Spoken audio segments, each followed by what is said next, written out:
টানা ৩ টি-20তে ভারতের কাছে বিপর্যস্ত হয়েছে বাংলাদেশ নারী ক্রিকেট দল। হ্যাট্রিক হারে সিরিজ হাতছাড়া হয়েছে দিগার সুলতানা জ্যোতিদের। বিশ্বকাপের আগে ব্যাটিং, বোলিং ও ফিল্ডিং সব বিভাগেই ধারাবাহিক ব্যর্থতায় চিন্তায় টিম ম্যানেজমেন্ট। ভারতের বিপক্ষে চতুর্থ টি-20-র আগে অনুশীলনে ঘুরে ফিরেই উঠে এসেছে ক্রিকেটারদের গেল ৩ ম্যাচের পারফরম্যান্স।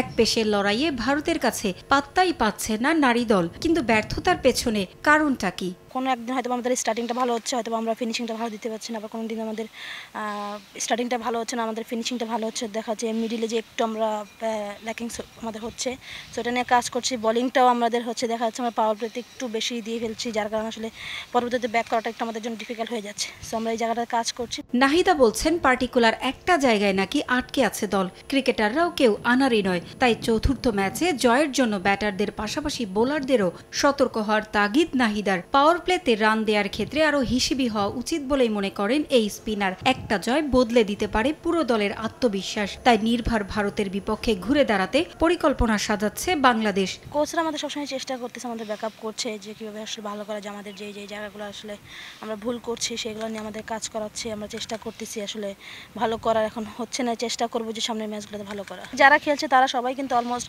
6-7টা করে ম্যাচ খেলে ফেলছে। এমন তো না যে কেউ আসলে ইয়াং বা একটা ম্যাচ নতুন স্টার্ট করছে। আমি মনে করি যে তারা এনাফ ম্যাচ খেলছে এবং সামনেও খেলবে।